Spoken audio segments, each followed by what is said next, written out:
Audrey Brière, Les Malvenus, édition Seuil. Prologue, 1881.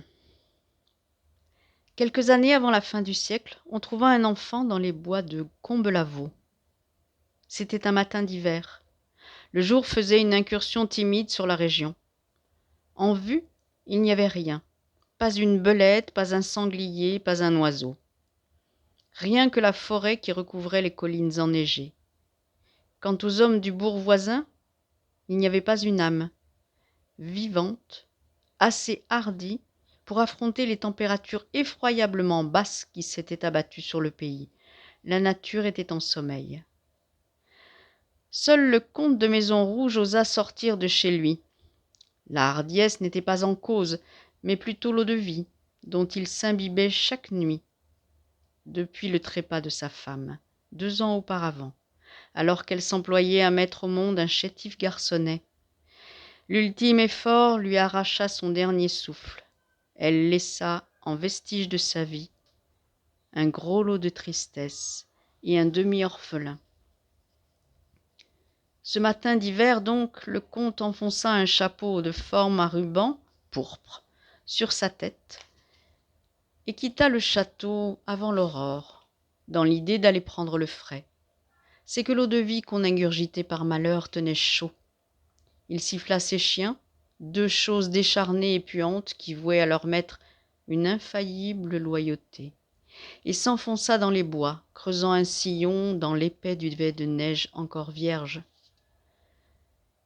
Le halètement des chiens, le crissement de ses pas, le comte allait sans but, l'esprit empli de sa défunte épouse. Triste et faible comme il était, il ne dérangeait pas la nature et la nature ne se souciait pas de lui. Le comte pouvait bien mourir de froid dans les bois de Combelavaux, qui s'en préoccuperait. Non pas qu'il fût méchant homme, c'était seulement un soûlot. Son château, noble pierre, tombait en ruine, et son fils aurait mangé de la nourriture pour animaux sans l'intervention des villageois. La mort alors n'endeuillait pas les gens si longtemps. On n'avait pas que ça à faire. L'élan de commisération collectif atteignait ses limites.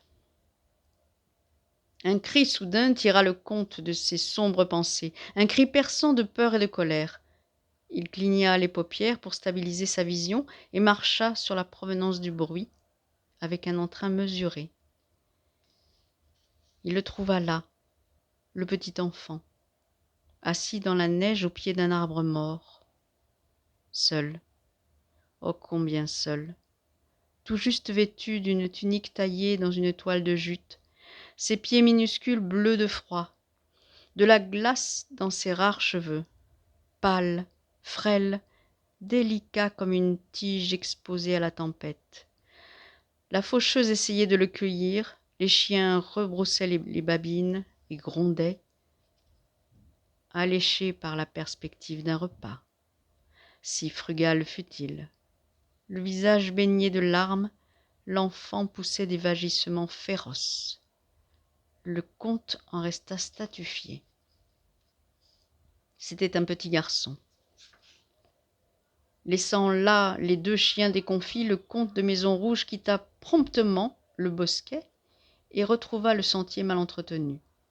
Puisqu'il lui incombait d'entretenir ces bois, il va sans dire que la nature n'en faisait qu'à sa guise, sans rencontrer la moindre résistance.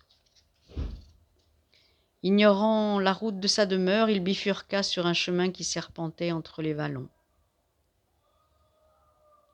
Crevant le paysage sans tache de sa minuscule silhouette d'insecte, le comte galopait vers Haut-le-Cœur.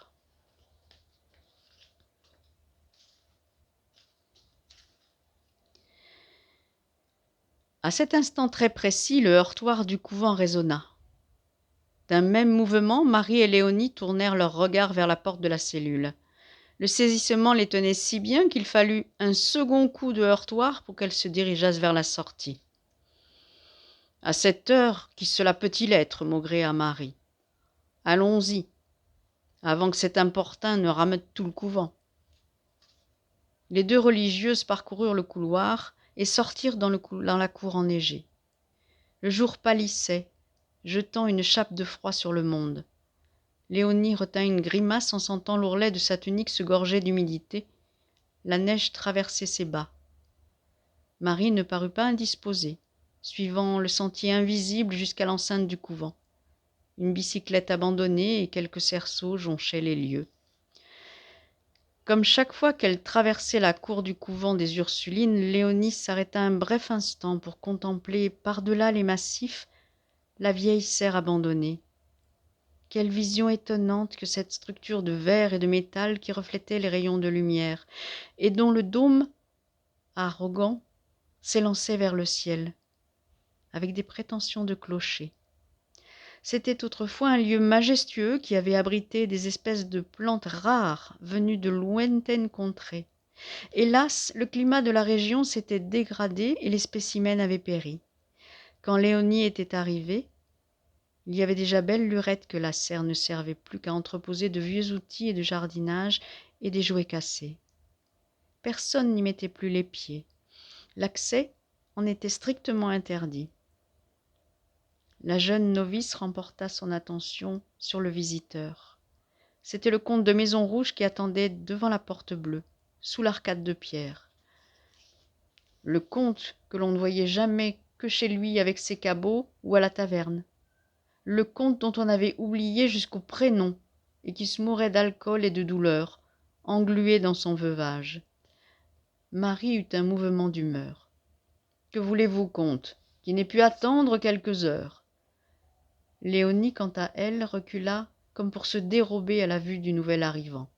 Il l'aperçut quand même et les salua tous deux placidement. « Un petit que j'ai trouvé abandonné dans les bois de Comblaveau, sœur Maria. Marie. »« Quel petit ? Qu'est-ce que vous racontez ?» Alors le comte desserra les pans de sa pelisse miteuse et dévoila l'enfant paisiblement endormi. Durant un temps infini, tous trois se perdirent dans la contemplation de ce minuscule visage aux traits purs, aux longs cils recourbés, aux lèvres fines, entr'ouvertes. Enfin Marie murmura. « J'ai beau en voir des petits dont personne ne veut, laissés à mourir dans les bois, quelle méchanceté ! C'est le Seigneur qui m'a fait sortir, sœur Maria. Dans toute ma misère, il voulait que je fasse un peu de bien avant de clamser. » Marie tendit les bras pour recevoir l'enfant. Les yeux rivés sur son précieux paquet, elle dit « Vous n'allez pas clamser, comte. Ne soyez pas si poltron avec la vie. Elle vous a donné un fils, si vous vous rappelez bien. Antoine. Oui, bien sûr, Antoine. Et cessez de m'appeler Maria. Ce n'est pas mon nom. » Comme le comte ne faisait pas mine de bouger, le regard perdu entre le lointain et sa trouvaille, elle ajouta « Bon, merci, comte. Nous allons nous en occuper, bien sûr. Léonie ira à la mairie tout à l'heure. » « Comment allez-vous l'appeler ?»« À cette heure, l'inspiration me manque.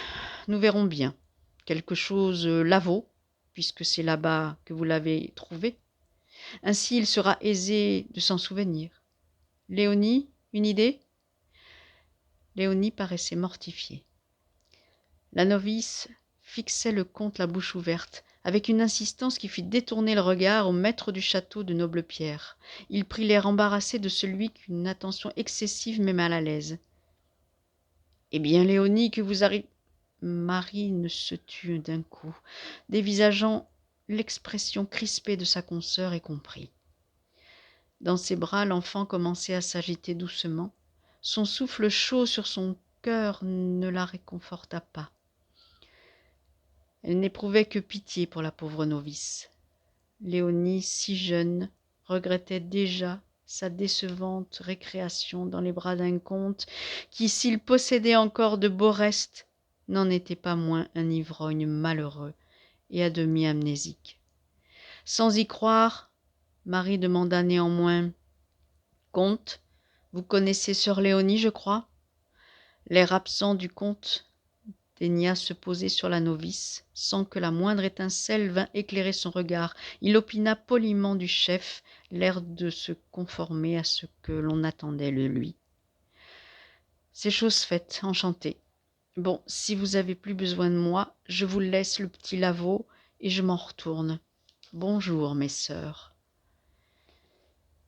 Et le comte s'en fut, sur le chemin pavé qui menait au village. Il s'en fut de cette démarche caractéristique des hommes défaits, des hommes tristes aux bottes usées, les épaules basses et le regard traînant à terre, comme les chiens qui progressent en reniflant le sol. Il passa la croix de boue à l'entrée du chemin, recouverte de bois de lierre. Il la contempla un instant, puis s'éloigna. Sous l'arcade, l'offrande du comte lovée au creux de leur chaleur, Marie et Léonie le suivirent des yeux tandis qu'il disparaissait dans la fade lumière du matin. On ne le reverrait pas de sitôt, et c'était pour le mieux. Elles ne parlèrent plus jamais du comte de Maisonrouge.